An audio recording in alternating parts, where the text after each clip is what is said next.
Hello, good morning. Hallelujah. Praise the Lord. Welcome to our Friday worship live broadcast. And this is your pastor, Pastor Jomar. Okay, it's June 22 already, 2024. Okay, let us now have a very quick review from our previous lesson. And by the way, we are still in chapter 4, the final chapter of the book of Philippians. Okay, the title of this chapter that we are discussing is a recipe for true happiness. Philippians chapter 4, verses 1 to 23. Let us see and have a quick preview or a review from our previous lesson. Um, a recipe for true happiness, Philippians chapter 4, verses 1 to 3. And here are the points that we already discussed. Number 1, invest in others. That's verse 1. Number 2, build bridges, not walls. Verses 2 and 3. Number 3, be intentional in rejoicing in the Lord. That is verse 4. Number 4, be reasonable. That is in verse 5. Number 6, worry less, pray more. That is verse 6. Number 7, nurture good thoughts. Verses 8 and 9. And here are the points we discussed from nurture good thoughts. When we are thinking about something, is it true? Okay, that is in verse 8b. Okay, is it honorable or noble? Verses 8, part C. Number 3, is it just or right? That is verse 8, part D. Number 4, when we are thinking about something, is it pure? That is in verse 8, part E. Number 5, is it pleasing or lovely? That is in verse 8, part F. Number 6, is it good report or admirable? That is in verse 8, part G. And then number 7, things that we need to think or anything of virtue. That is in verse 8. Still in verse 8, to sum up, is think on something worthy of praise. And then number 9, think or meditate on these things. Still in verse 8. And then verse 9, a life worthy of imitation. Okay, we discussed and started already from verse 10 to 23, that is God's provision. We discussed 2 points in this matter. Number 1, that is in verse 7.1, that is in verse 10, God's provision brings joy. So, verse 10 to 24, we're talking about God's provision. Number 7.2, God's provision is God's prerogative. That's in verse 11 and 12. Okay, today's lesson, June chapter 22, verse 2, June chapter 22, 2024. Okay, we will be continuing God's provision, and we will be reading today starting verse 13, okay, because we discussed already those in the previous verses. All right, so verse 13, I can do all things through Christ who strengthened me. Nevertheless, you have done well that you shared in my distress. Now you Philippians know also that in the beginning of the gospel, when I departed from Macedonia, no church shared with me concerning giving and receiving, but only you. For even in Thessalonica you sent aid once and again for my necessity. Not that I seek the gift, but I seek the fruit that bounds to your account. Verse 18, indeed, I have all and abound. I am full, having received from Epaphroditus, Epaphroditus, the things sent from you, a sweet smelling aroma, an acceptable sacrifice, well pleasing to God. And my God shall supply all your needs according to his riches in glory by Christ Jesus. Now to our God and the Father be glory forever and ever. Amen. Greet every saints Every saint in Christ Jesus, the brethren who are with me greet you. All the saints greet you, but especially those who are of Caesar's household. The grace of our Lord Jesus Christ be with you all. Amen. Let us pray. Lord God, thank you for the privilege of continuing our lesson for today and reading portion of the last chapter of Philippians. Father God, as we continue to worship you through listening to your words, Lord, pour unto us your Holy Spirit to inspire us and to redirect us, to pave our way unto the truth of your presence, and Lord, to the truth of your salvation. Father, thank you that you're going to spill your heart again for us today, and let the truth of your words be known among us. Father, thank you. Lord, forgive us also. Wash us by your blood, and let us be worthy to listen and to receive your words today, Lord. Give us a teachable heart, Lord. Father, thank you. Thank you. In Jesus' name we pray. Amen and amen. So let us continue our lesson on a recipe for true happiness, Philippians chapter 4, verse 1 to 23. Okay, and now we will continue. Number 7, God's provision from verse 10 to 23. And now we will be on 7.3. God's provision comes from our relationship with Jesus. In verse 13, I can do all things through Christ who strengthens me. This brings us to one of the most famous verses in the Bible. Famous because it is a verse that has been put on t-shirt for athletic teams, even sometimes to people in the churches. It is a verse written on the ceiling above bench press on the way room. I can do all things through Christ who strengthened me. You see this verse quoted by football players, many of them. It is a favorite verse for people to tattoo on their bodies. Okay? Sometimes this is the misuse of God's word.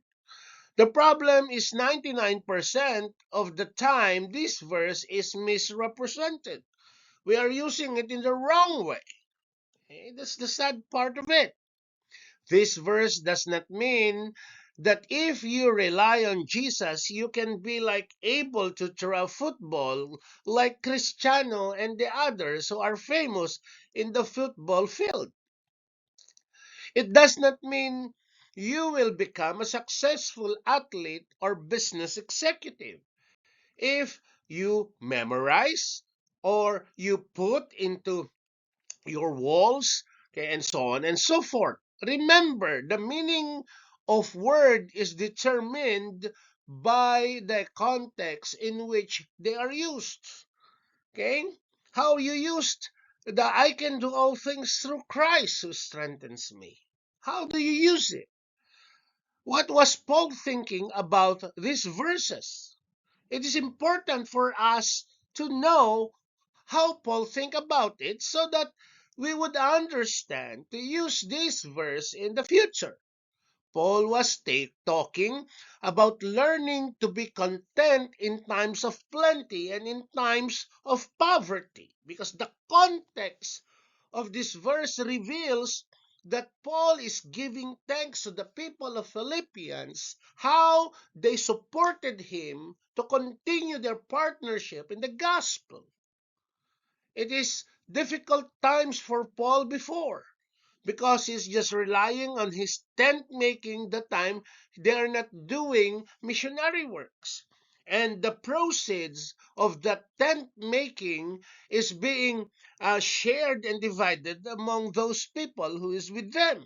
But here is the Philippian people, okay, supporting Paul in his poverty and in his plenty. Paul said Jesus had taught him to be content in whatever financial state he found himself. in plenty and in poverty, he has the spirit, or he remained content. He doesn't ask for more. So here we goes. This is a very good tagline. Having Jesus was having enough. Do we have that kind of maturity in our faith? Having Jesus was having enough. Okay? Or having Jesus is having enough. When people quote this verse thinking it will help them to be a successful athlete, they misquote it, not realizing it actually means that because of Jesus, they can be content even if they are miserable failure as athletes. That's the thing. Or miserable a businessman, okay? Or as an individual. Sometimes we misuse and we misquote the word or the verse, I can do all things through Christ who strengthens me. So the writer of Hebrews says the same truth in Hebrews chapter 13, verse 5. Keep your eyes free from love of money and be content with what you have, for he has said, I will never leave you nor forsake you. It is clear. When Paul said he could do all things through Christ that strengthened him, all things was not just being content in hard times. Brothers and sisters of the faith, this is the things that we need to understand. It was knowing Jesus would carry Paul through those hard times. We can say it in our context as a church. It was knowing Jesus would carry House of Praise Community Church member through those hard times in our lives. What a great reminder that leads us to verse 4. To verse 14 to 16. That is 7.4. God's provision is giving to the gospel, is partnering to share the gospel. So, how do you partner in sharing the gospel? But let us read first 14 to 16. Nevertheless, you have done well that you shared in my distress, Paul says. Now, you Philippians, know all that in the beginning of the gospel, when I departed from Macedonia, no church shared with me concerning giving and receiving but you. For even in Thessalonica, you sent aid and again for my necessity. Notice that Paul told the Philippians their financial support of him was more than just a check. It's more than just money. Wow, how their financial gift was partnering with him to help him share the gospel. So the question is, House of Praise Community Church, how's your partnership to help your pastor sharing the gospel? House of Praise Community Church, your financial gift was partnering with me to help me share the gospel. We know for the fact that I am away from you for quite some time already, and sharing the love of God, sharing the gospel here in the Philippines to many students. And thank you for the financial partnership or financial gifts that you are giving. I may not mention your names, but you know who you are. And I pray in thanksgiving to the Lord to prosper you in everything that you do, and even to the sources of your incomes. The Philippians church financial gift enabled Paul to use his spiritual gifts.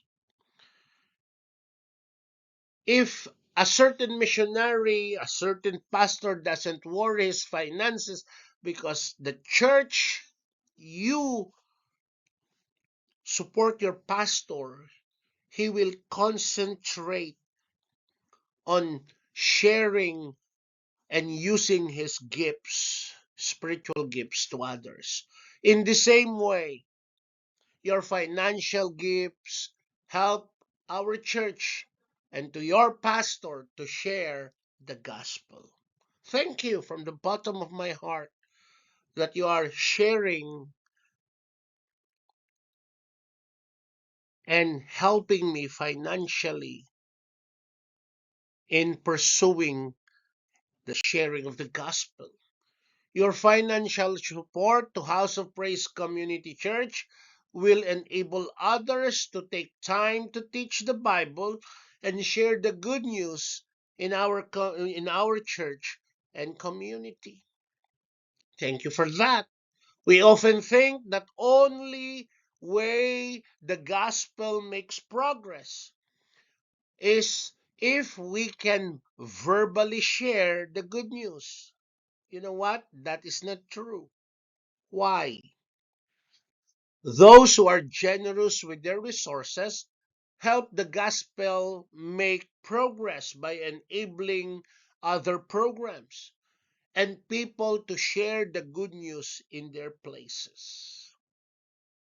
Now, a portion of the offering is sent to me to support my my ministry to the students by sharing the gospel to them, and praise the Lord.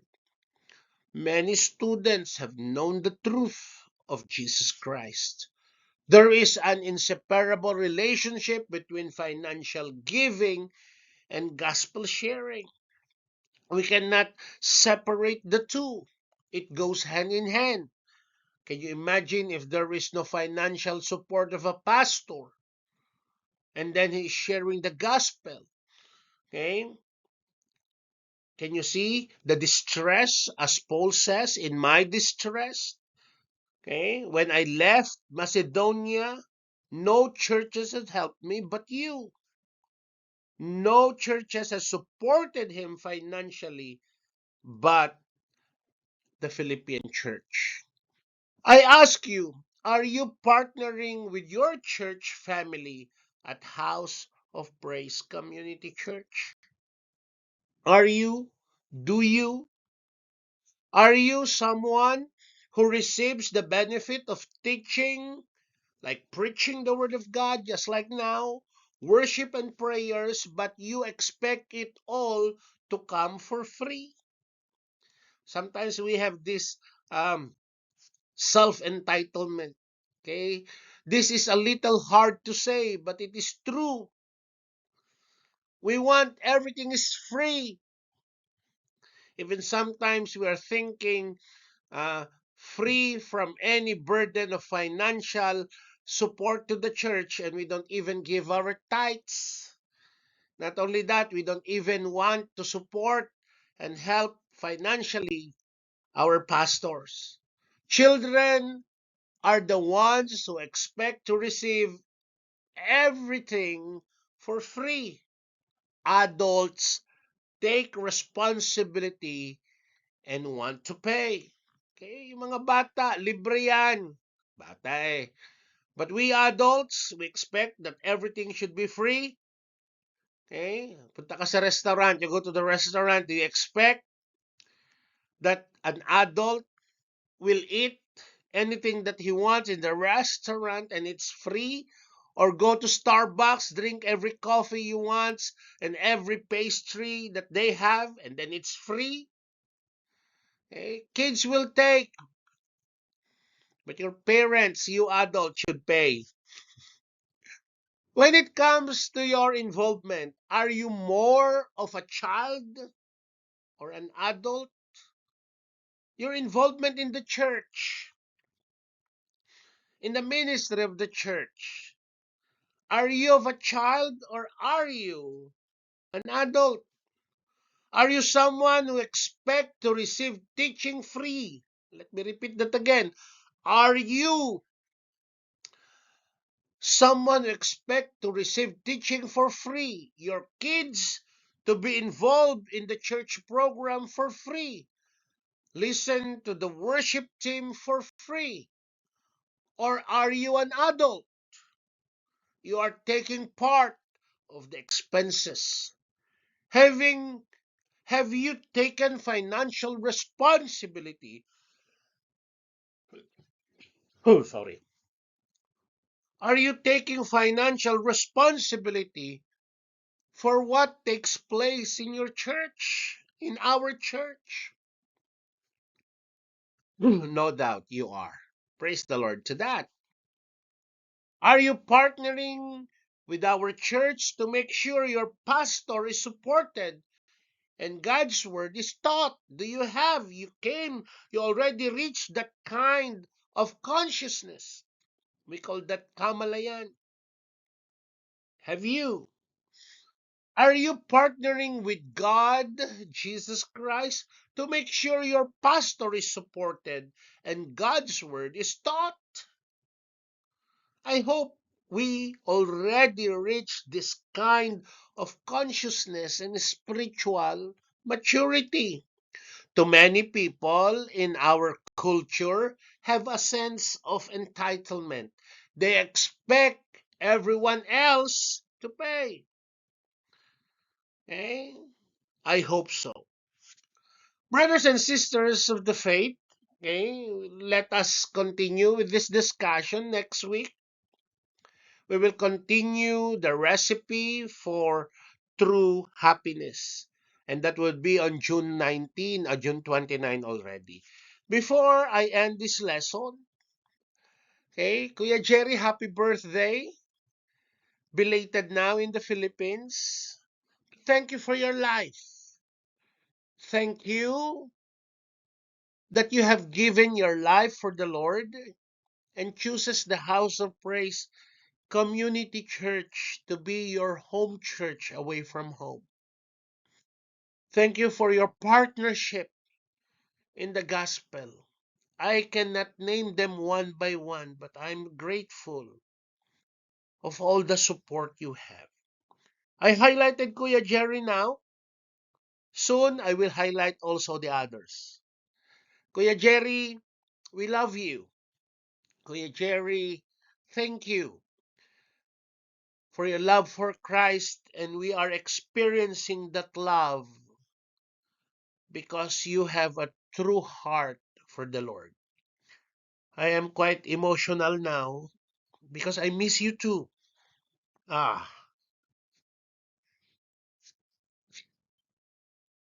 but thank you for your partnership in the gospel. I will be forever grateful. Thank you. And I pray to the Lord for good health and more enthusiasm to serve the Lord. The Lord bless you, including your family, your entire family.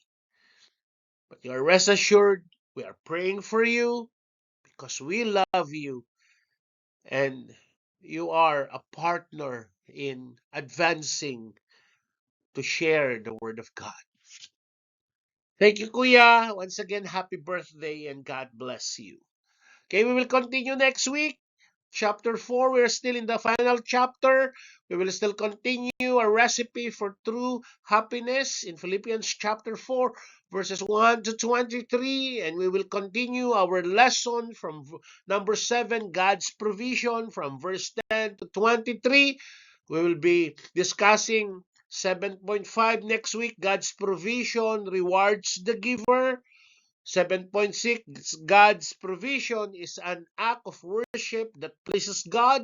7.7, God's provision is an act of faith because it involves trusting God to provide for our needs. Number 8, God's provision is an act of faith because it involves trusting God to provide our needs. Number 9, 7.9, God's provision is giving to the gospel grows God's kingdom in ways we couldn't accomplish and and wouldn't expect. Verse 21 to 23. Let us pray. Gracious Lord, Heavenly Father, thank you, Lord God, for the sharing of your gospel. Lord, I pray that we can reach that kind of spiritual maturity and consciousness that in our giving we are partnering with you to advance the kingdom, your kingdom, and preaching the word, and you are teaching us to support our pastors, Lord God, the way Philippian church supported Paul in his distress, especially, Lord God, in advancing your kingdom. Lord, we pray that every heart and every brothers and sisters listening to this preaching, Lord, may you rest your spirit upon us and allow us to reflect on the word shared to us. Lord, teach us to grow. Thank you, Lord. In Jesus' name we pray. Amen and amen. Brothers and sisters of the faith, we'll see each other again next week. Hallelujah to your life. To God be the glory. Amen and amen. Hallelujah.